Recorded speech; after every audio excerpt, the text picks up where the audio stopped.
अब हम लोग एक्सट्रीम पोजीशन का भी थोड़ा रिप्रेजेंटेशन देख लेते हैं। ये हमने पढ़ लिया है, एक्सट्रीम पोजीशन का ये हमने पढ़ लिया है कि x इक्वल्स टू a पे एक्सट्रीम पोजीशन होती है, t इक्वल्स टू 0 पे होती है और t इक्वल्स टू t/2 पे होती है। सॉरी, ये हमने देखा है, ग्राफ भी बनाया हुआ है। उसमें क्या है, मैं आपने अभी तक जितना भी डिस्प्लेसमेंट किया है उसमें आप लोगों ने क्या किया था, अभी तक x equals to a sin omega t लेके आपने सॉल्व किया था। अब हम लोग क्या करेंगे, a cos ओमेगा t लेके सॉल्व करके देखेंगे, उसका भी ग्राफ बना के देखेंगे और उसमें क्या होता है, क्योंकि एग्जाम में वी नेवर नो, हमें पता नहीं कि वो इस इक्वेशन को लेके क्वेश्चन पूछेंगे या फिर इसको लेके क्वेश्चन पूछेंगे। ठीक है, इसको भी लेके पूछ सकते हैं, इसको भी लेके पूछ सकते हैं, बोल सकते हैं कि if an SHM is represented by x equals to a cos omega t, now tell me what will be the maximum, what will be the value of velocity at t equals to 0, या maximum amplitude कहां होगा, कैसे होगा। ठीक है, तो हम लोग दोनों ही केस बना के चलेंगे ताकि एग्जामिनेशन टाइम पॉइंट में हमारा हमें सॉल्व करके ना देखना पड़े, हमें सब पहले से पता होना चाहिए। तो आप वैसे वही करोगे, t इक्वल्स टू 0 पुट करोगे, t इक्वल्स टू 0 पुट करोगे तो x को क्या आएगा, cos 0 आ जाएगा, cos 0 मतलब x इक्वल्स टू a आ जाएगा। तो याद रखो कि जब भी cos ओमेगा t का इक्वेशन रहता है, आपकी जो मीन पोजीशन होती है, सॉरी मीन नहीं, एट t इक्वल्स टू 0 जो होता है वो आप एक्सट्रीम पोजीशन से स्टार्ट करते हो, एक्सट्रीम पोजीशन से स्टार्ट करते हो। सेकंड पॉइंट हम लोग क्या करेंगे, t equals to 3t/4 put करेंगे, तो x इक्वल्स टू हमारा क्या आ गया, 0 आ गया। x इक्वल्स टू हमारा क्या आ गया, 0 आ गया, क्योंकि cos पाई 3 पाई तो 0 होगा। फिर हम लोग क्या करेंगे, t पुट करेंगे, x इक्वल्स टू a आ जाएगा। तो देखो ये इसका ग्राफ बन जाएगा। ठीक है, बेसिकली उतना तो हमें पता है, हमने कर करके देखा है, इसको थोड़ा फटाफट कर दिया उसको। हमने क्या देखा कि at t equals to 0 when the equation is x equals to a cos omega t, ये आपको बहुत अच्छी तरह से ध्यान रखना है। जब हमारा टाइम 0 रहता है तो हमारा फेज जो रहेगा वो 0 रहेगा और जो डिस्प्लेसमेंट रहेगा वो हमारा a रहेगा। ये अभी मैंने आपको दिखाया। t/4 पे आपका फेज जो रहेगा वो π/2 रहेगा एंड आपका डिस्प्लेसमेंट रहेगा 0। सिमिलरली t/2 पे पाई माइनस ए 3π/2 0 2π a। देखो मेरा कहने का मतलब है, अभी तक आपने जो डिस्प्लेसमेंट की इक्वेशन ली थी वो आपने की थी x equals to a sin omega t पे। अब एग्जाम में a cos ओमेगा t भी पूछा जा सकता है, हमें उसके लिए भी प्रिपेयर रहना होगा। तो जैसे मैंने उसके लिए किया था कि हमें पता है ओमेगा इक्वल्स टू 2π/t होता है, ओमेगा इक्वल्स टू 2π/t होता है, क्यों होता है, because omega equals to 2π frequency होता है। तो omega equals to 2π upon frequency मतलब 1/t होता है। तो मैंने यहाँ पे omega equals to 2π/t put कर दिया बड़ी खुशी खुशी में। तो अब मुझे पता चला कि पहले पता करते हैं कि एट t इक्वल्स टू 0 पे क्या होगा। तो हमने x इक्वल्स टू 0 पुट कर दिया यहाँ पे, यहाँ देखो ओमेगा के बदले 2π/t पुट कर दिया हमने और t की वैल्यू हमने 0 पुट कर दी। तो जब हमने 0 पुट करी तो anything multiplied by 0 will be 0, और cos 0 की वैल्यू क्या होती है, 1 होती है। क्या होती है, सॉरी a होती है, हाँ 1 होती है, इसकी वैल्यू 1 हो जाएगी तो 1 इंटू 1। हाँ, अब हम लोग क्या करेंगे, t इक्वल टू 0 के बाद हम पुट करेंगे t/4। जब हमने t/4 पुट किया वहीं पे स्मॉल t के बदले में, तो मैंने देखा कि हमारा जो बचता है वो बचता है पाई, और cos pi by 2, sorry pi by 2। ठीक है, ये देखो, ये 2 2 जा 4, ये पाई बाई 2 बचेगा, और cos पाई बाई 2 की वैल्यू कितनी होती है, cos 90 0 होती है। तो अगर एनीथिंग मल्टीप्लाइड बाय 0 मतलब डिस्प्लेसमेंट भी मेरी 0 आ जाएगी। यानी कि एट t इक्वल्स टू 0 मेरी डिस्प्लेसमेंट थी capital A, but at t equals to t/4 मेरी डिस्प्लेसमेंट हो गई 0। फिर t/2 पुट करूंगा, t/2 पुट करने के बाद देखा मैंने कि मेरी x की वैल्यू जो है वो माइनस a आ गई, x की वैल्यू जो है मेरी माइनस a आ गई, क्योंकि cos पाई की वैल्यू कितनी होती है, -1 होती है। तो x equals to a into -1 that is -a। फिर मैंने 3t/4 पुट किया, 3t/4 पुट करने पे फिर से मेरी π/2 आ गई, यानी कि डिस्प्लेसमेंट 0 हो जाएगी। और फिर मैंने लास्ट में जाके t equals to t put किया तो देखा मेरा cos 2π आया, और cos 2π की वैल्यू होती है +1 that is x equals to a। अब हमने क्या किया कि यही सब जो हमने वैल्यूज निकाली इसको हम आगे टेबल में पुट कर लेते हैं। अगर टेबल में पुट किया तो यहाँ पे देख सकते हो आप t इक्वल्स टू 0 पे मैंने बताया था कि हमारी डिस्प्लेसमेंट a आ रही थी, t/4 पे 0 आया, t/2 पे -a आया, 3t/4 पे 0 आया और t पे a आया, ये हमने देख लिया। और हमने ये भी पता है कि t इक्वल्स टू 0 पे हम फेज डिफरेंस को 0 मानते हैं, मतलब अगर हमारी इक्वेशन ऐसी है, अगर हमारी इक्वेशन अगर ऐसी होती तो ये जो है ये हमारा इनिशियल फेज आ जाता।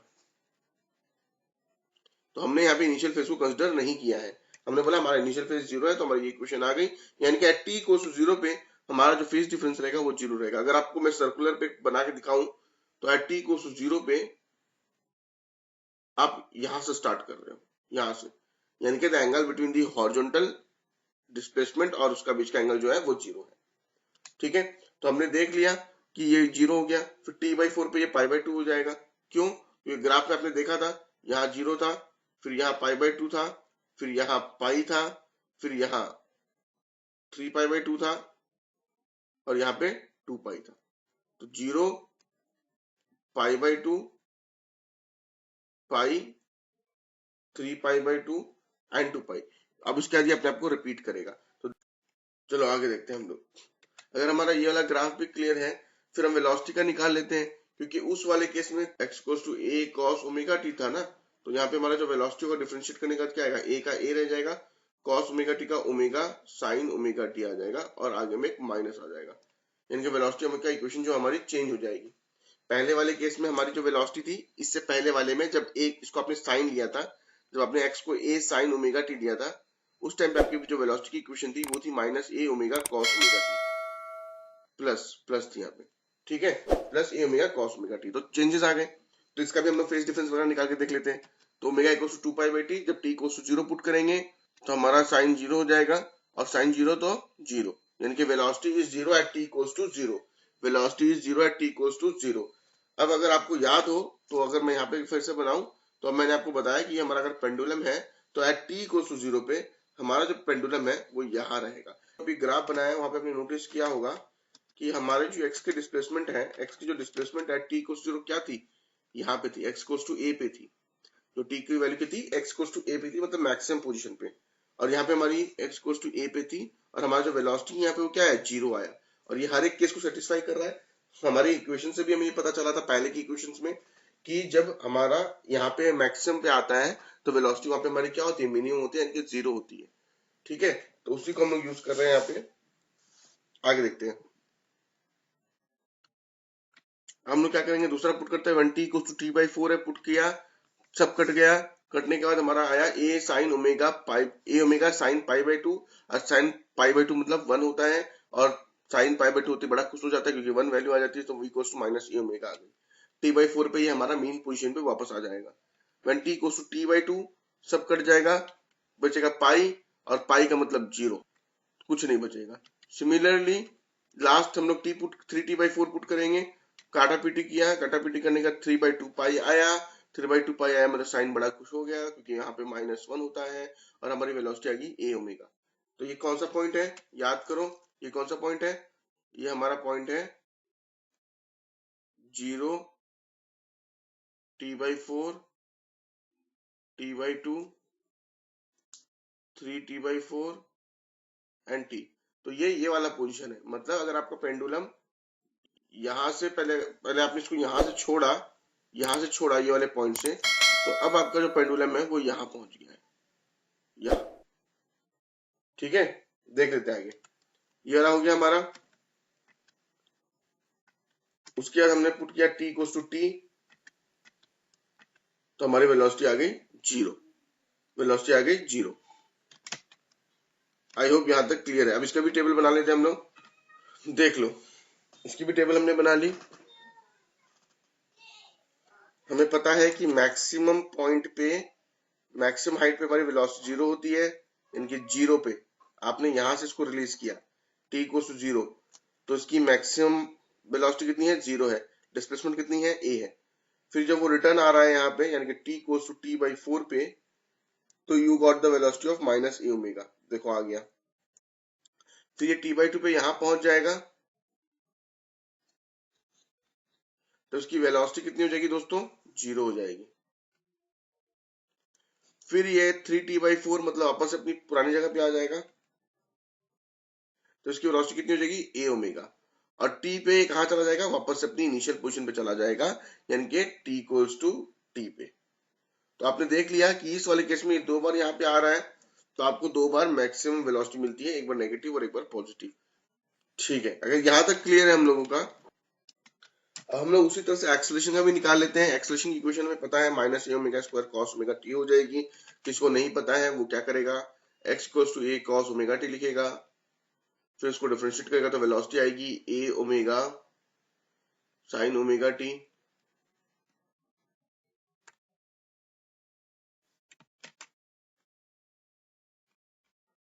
इसको एक्सेलरेशन के लिए अगेन डिफरेंशिएट करेगा तो क्या आएगा minus a omega square cos omega T.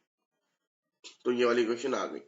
अब एक्सेलरेशन आने का क्या करेंगे, वही अपने पॉइंट्स हैं, t equals to 0, t equals to t/4, then t/2, then 3t/4 and then t। सभी को पुट करेंगे और देखते हैं कि क्या क्या आता है।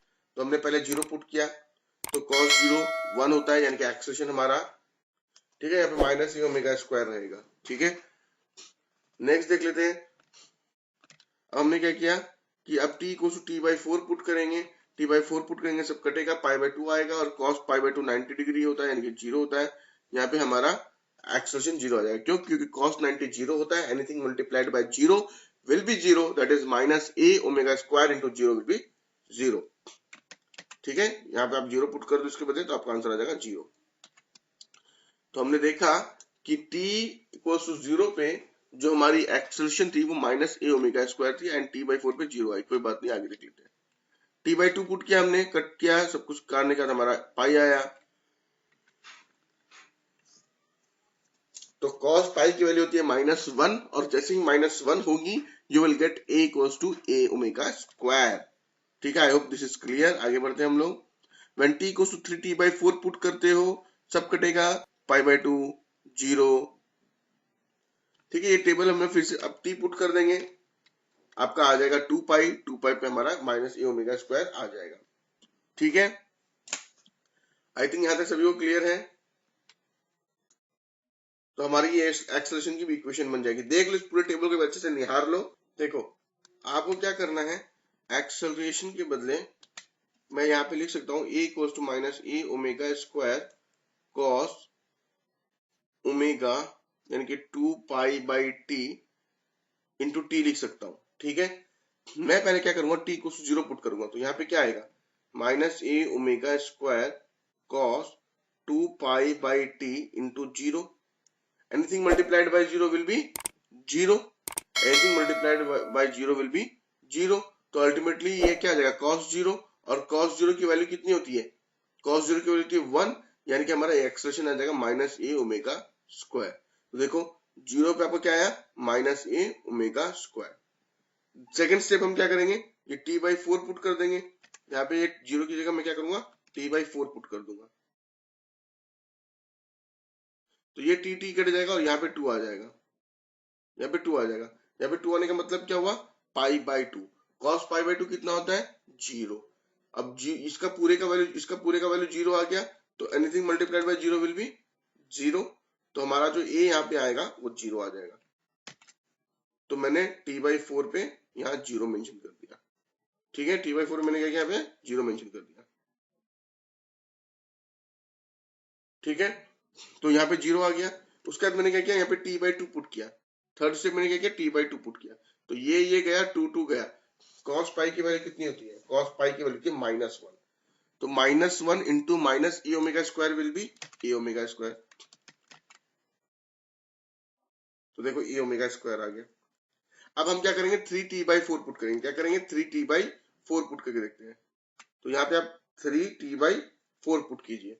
जब हम यहाँ पे 3t/4 पुट करते हैं तो हम देखेंगे कि ये t गया, ये 2 गया, यानी कि 3 इंटू π/2। और 3 इंटू π/2 की वैल्यू कितनी होती है, cos 3 π/2 इज 0, और anything multiplied by 0 will be again 0, will be again 0। तो मैंने यहाँ पे 0 लिख दिया। फोर्थ पॉइंट मैंने t पुट किया यहीं पे। तो जब मैंने यहाँ पे t पुट किया तो आपको देखा t कट गया, 2 पाई आया, और 2 पाई मतलब cos 0, cos 2 पाई मतलब 1 होता है, और 1 into minus a omega square will be minus a omega square. देखो मेरा यहाँ पे माइनस ए ओमेगा स्क्वायर आ गया। अब देखो सबसे बड़ी बात क्या है कि अब आपसे फेज वाले क्वेश्चन तो नहीं छूटने वाले कि किसका बीच में किसका फेज है। देखो इसका आंसर बताओ। चलो देखते हैं इसका आंसर क्या होता है। इसका आंसर 0 होता है। ठीक है, तो t/4 में 0 कैसे हुआ, अब देख लो यहाँ पे डिस्प्लेसमेंट एट t/4 0। पर एक बात ये भी समझो कि क्वेश्चन थोड़ा सा इनकम्प्लीट है, मैंने टाइपिंग में थोड़ा सा एक छोटा सा एरर कर दिया। मुझे यहाँ पे इक्वेशन मेंशन करनी थी, what will the displacement in SHM when the time is t/4 where x equals to a cos omega t, तभी जाके ये आंसर डी आएगा। ठीक है, मुझे यहाँ पे मेंशन करना पड़ेगा, नहीं तो ये क्वेश्चन गलत है। ठीक है,